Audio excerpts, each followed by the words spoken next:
I remember the day vividly, like it was yesterday.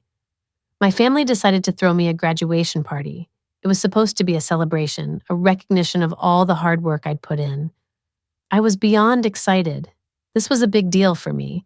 I'd finally done something noteworthy, something that might make them proud. But the moment I opened the cake box, I was greeted with the words, "Congratulations, loser." I felt my heart drop. My parents burst into laughter as if it were some harmless joke. But I didn't find it funny.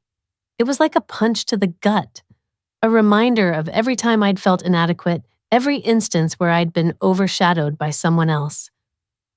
I stood up, trying to keep my composure, grabbed my belongings, and walked out. It was a moment of clarity for me. For so long, I'd been trying to earn their approval, their recognition. But in that instant, I realized that maybe it was never going to happen. Not in the way I wanted, not in the way I needed. So I left, but not before doing something I had never imagined I'd have the courage to do. It took them 3 weeks to reach out, 3 weeks of silence, of avoidance, before they finally called. Their voices were filled with panic, as if they'd just realized something was missing. Maybe they had. Maybe they finally understood the weight of their actions, the impact of their words. But for the first time in my life, I had believed my parents were genuinely proud of me. I had allowed myself to hope that perhaps I was more than just an afterthought. When I walked into the house after that call, I didn't know what to expect, but it was fully decorated. Real decorations. Blue and silver streamers hung from the ceiling, a huge banner that read, "Congratulations, Ryan," stretched across the living room. There were people everywhere, family, neighbors, even a few of my dad's colleagues. It was surreal. I had never witnessed them put in this kind of effort for me. Not ever. They had done it for Jake, though. When he got into college the first time, they went all out with a huge celebration, invited all his friends, even gifted him a brand new laptop. And when he flunked out the following year, they never once scolded him. No raised voices, no blame. But for me, there was never anything. No applause, no parties. They always said I was the dependable one, the one who didn't need fuss or attention. That's what they told me every single time I achieved something. Yet now here I was standing in a room dressed up just for me. I remember my mom wrapping me in a hug, her smile seeming genuine for the first time. "We're so proud of you, sweetheart," she said, her voice soft and full of warmth. "This is a big accomplishment." I blinked, unsure how to process it. Years of swallowing the pain of never feeling like I measured up, and now, suddenly, maybe things were shifting. Maybe I had finally done something worthy of their pride. My dad slapped my back, chuckling, calling me the first college grad in the family. I smiled, really smiled. For the first time, I allowed myself to believe they actually saw me. Maybe I wasn't just an afterthought anymore. But then I noticed my brother Jake, off to the side, glued to his phone, completely uninterested. Typical. But even that didn't bother me today. Today was mine. Someone handed me a drink. There was a toast. People came up to congratulate me, offering handshakes, asking about my future. I was floating. Everything felt light, almost unreal. This wasn't real. Of course, they weren't proud of me. Why would they be? Why would they change? I scanned the room, taking in the faces of the people I had grown up with, the ones who should know me best. A few of them looked uncomfortable, glancing at each other like they were sharing some silent joke at my expense. But no one said anything. No one stood up for me. Not a single person came to my defense. I felt a wave of nausea rise in my throat, but I swallowed it down, forcing myself to remain composed. I was just a joke to them. That's all I've ever been. Yet something inside me settled. It wasn't anger, not in the way they might expect. It wasn't sadness either. It was something sharper, something clearer, like the final piece of a puzzle clicking into place. I picked up the glass in my hand, feeling the weight of everyone's eyes on me, and slowly, deliberately raised it. The room quieted slightly, as if they were all collectively holding their breath, waiting to see how I would react. I smiled. a calm, steady smile that didn't reach my eyes, and said, "Thank you for always being exactly who I thought you were." The laughter that had filled the room just moments before died down, leaving a heavy silence in its wake.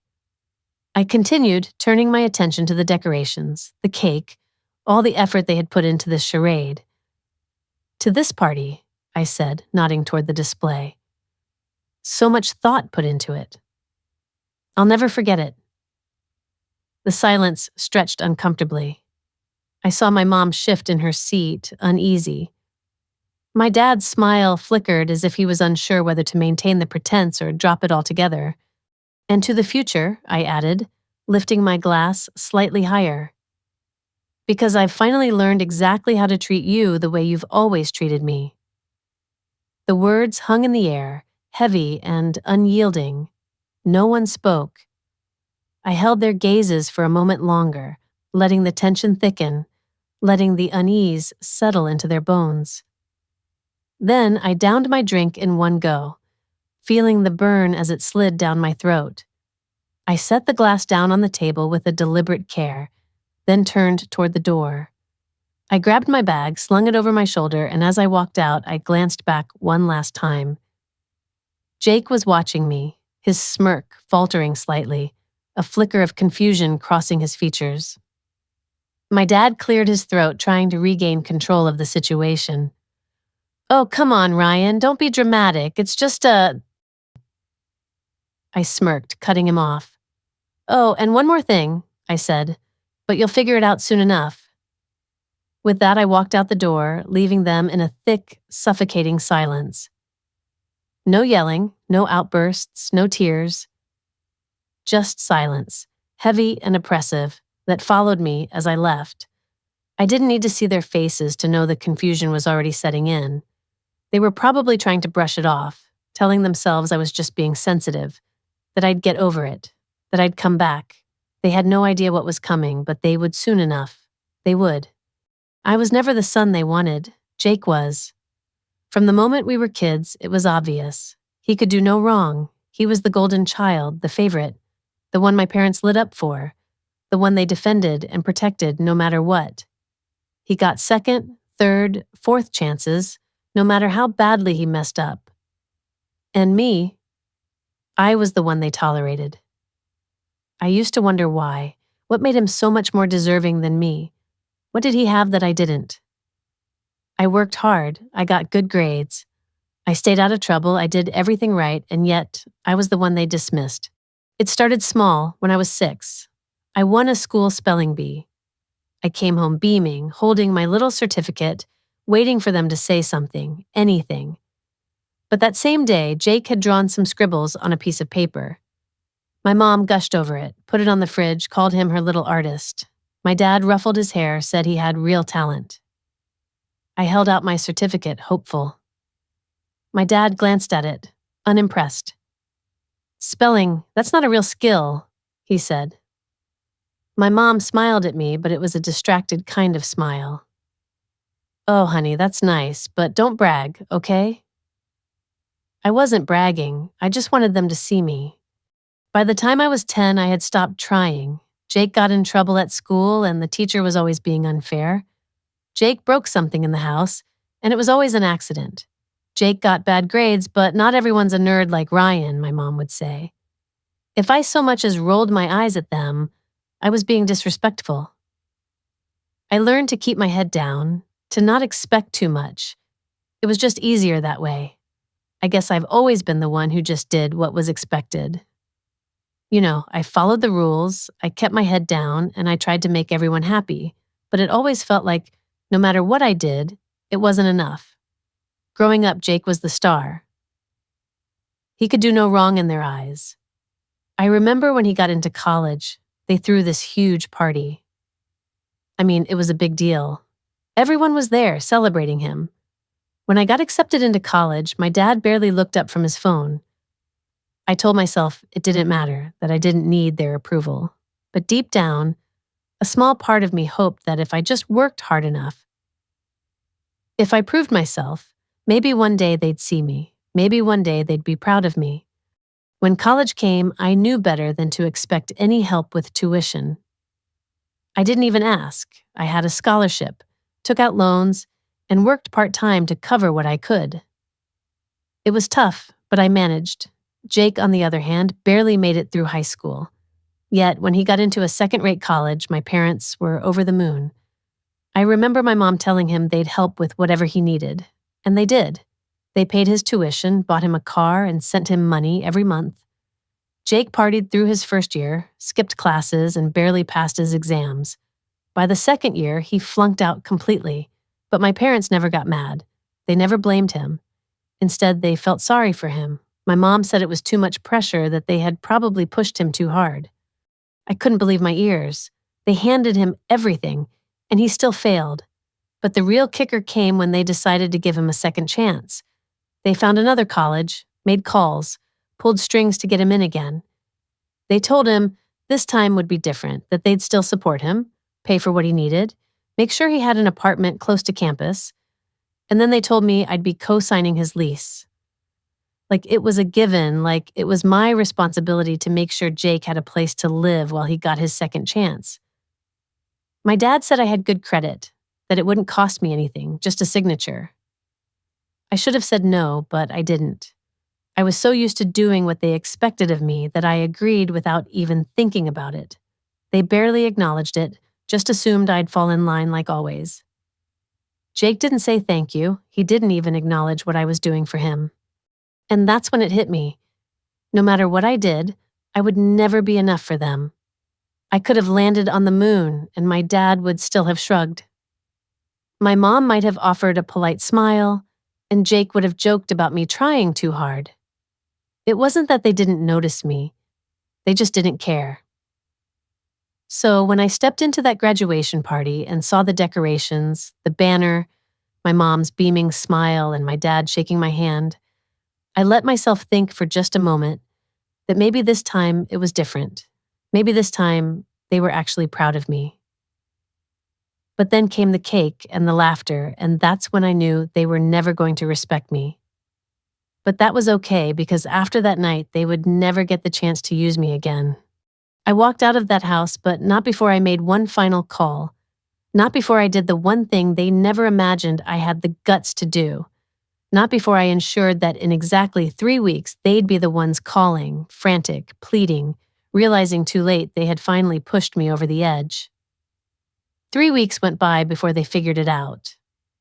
At first, I ignored their calls, not purely out of spite. Well, maybe a little, but mostly because I just didn't care anymore. I had spent years responding to every demand, dropping everything when they needed help, contorting myself to earn approval from people who never really valued me. When the missed calls started piling up, I knew things were spiraling. My mom's voicemails, Jake's texts, they all came crashing in, but I just let them sit there unread. I could already guess why everyone was reaching out, and I just wasn't ready to face it. The longer I stayed silent, the more frantic they became. Mom tried to keep it casual at first, asking me to call her back about some weird stuff happening with Jake's apartment, but then she started sounding confused, even worried. She left a message asking if I forgot something about the lease, because Jake's landlord was saying I wasn't listed as a co-signer anymore. Then Dad joined in, leaving these angry voicemails demanding to know what I had done. He said I needed to fix it, that I gave my word. And then there was Jake. No pretense, no sugarcoating, just straight-up fury in his texts. He accused me of screwing him over and demanded I fix it. I couldn't help but smirk when I saw that message. 3 weeks earlier, after I left a party, I had made a decision. I went to my car, pulled out my phone, and called the landlord's office. I officially removed myself as Jake's co-signer. Just like that, no drama, no warning. It was a final decision, and now the consequences were unfolding. Jake's lease was now invalid, and they were just starting to understand the seriousness of it. They had all assumed I had already locked everything in place. I had always agreed to their plans, never said no. They believed I was still the same person, but they should have known better. The second I saw that cake at the party, I knew I was done letting them walk over me. And now, for the first time, they were the ones facing the consequences. On the 22nd day, I finally picked up the phone. Dad's number flashed on the screen, and I let it ring twice before answering. I sat back and waited for the explosion. It didn't take long. He was furious, demanding to know what I had done. He ranted about promises and responsibilities, saying Jake's lease was collapsing because of me. I didn't argue, didn't explain. I just let him burn himself out. Eventually, he noticed my silence and went quiet. Then he used that low, dangerous tone, the one meant to make me feel guilty. He said I needed to be a man and take responsibility. That almost made me laugh. Responsibility? Where was all this talk when Jake failed out of school or wasted the money they gave him? I took a deep breath and finally spoke. Calm and steady, I said, "I don't think I will." The silence on the other end was palpable. I repeated myself, "I don't think I will." There was a pause, and then like a dam breaking, he erupted. I hung up. He called back immediately. I let it ring. Then Jake tried. I let that go, too. Finally, Mom called, and this time I picked up. I already knew how this conversation would go. She started soft, asking to talk.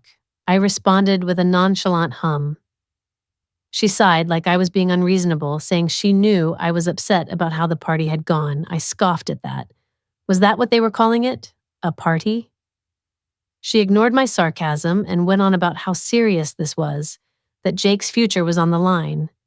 I almost laughed at that, thinking about how they never seemed to care about my future. I had worked my way through school without their help, pushing myself to the brink of exhaustion. I guess I've always been the one everyone relied on, especially when it came to family. And for a long time, I thought that was my role. You know, the dependable one, the one who had it all together. When Jake decided he wanted to go to college, I didn't think twice about helping. He was family, and that's what you do, right? But over time, it started to feel like I was being taken for granted. They took out loans, and of course, I was there to co-sign, to support him, to make sure he had every opportunity. But then it got to a point where they expected me to sacrifice even more. And when I say they, I mean everyone, my parents, Jake, the whole family. I remember this one conversation vividly. I kept my voice steady, trying not to let the frustration seep through. I told them that Jake would figure something out. My mom didn't like that. She told me he couldn't get approved on his own, which sounded like a him problem to me. This was supposed to be a family thing, she said, but I had done the family thing for years. And what did I get in return? A cake with "Congratulations, loser" on it. I let that hang in the air, let her sit with the silence because it was the first time I didn't just go along with what they wanted. And then I told her it was a mistake.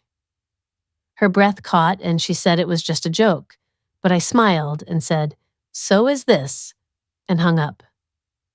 I sat there staring at my phone, waiting for the call back that never came. For the first time, they had nothing to say, and I realized they finally understood that I was serious.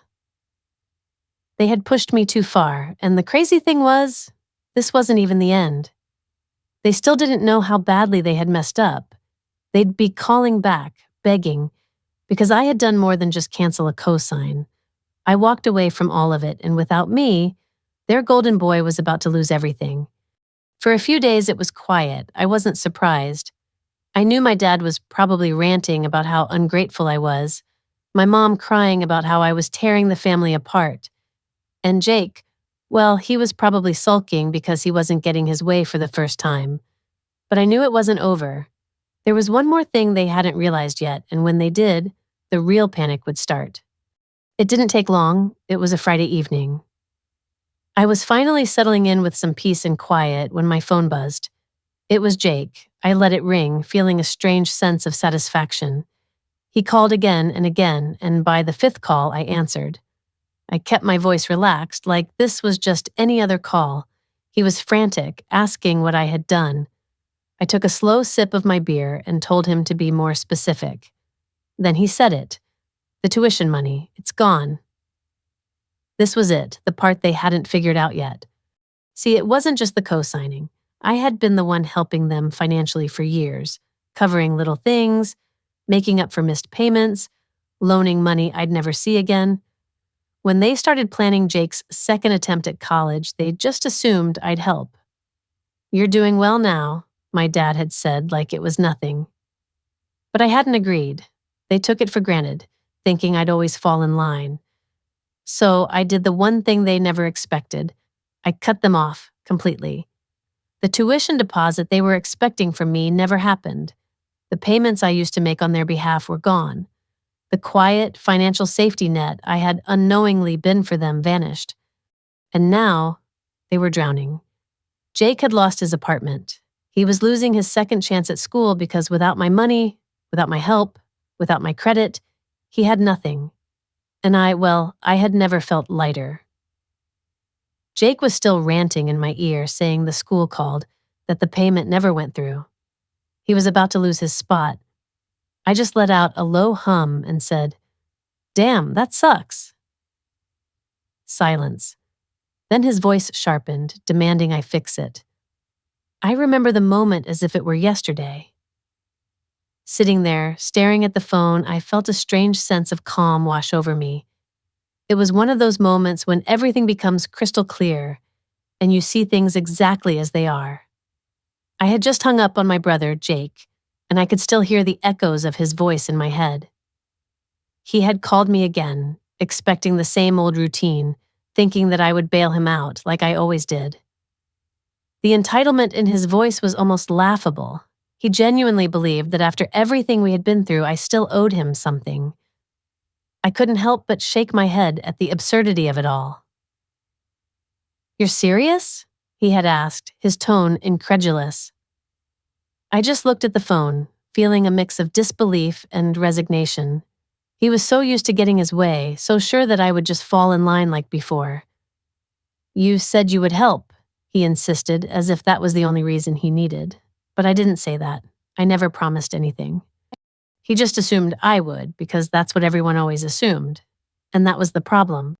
I remember telling him calmly and quietly that he was wrong. I hadn't promised anything. It was just something he took for granted. There was a pause, a moment of silence, where I could almost hear him struggling to process what I had said. He wasn't used to hearing no from me. Then he tried another angle, his voice quieter now, almost pleading. "Ryan, you know this is my last shot, right?" That note of desperation in his voice, I could hear it clearly. It was the moment he realized he was really in trouble, that he was truly on his own. I leaned back in my chair, keeping my voice steady, and told him, I knew. I knew exactly what this meant for him. He was silent for a moment, and I could almost hear him swallowing hard on the other end of the line. I just repeated the words he and our parents had thrown at me so many times before. "You'll figure something out." It was the same dismissive phrase my dad had used when he emptied my college savings, the line they all used when I needed help, and they wouldn't offer any.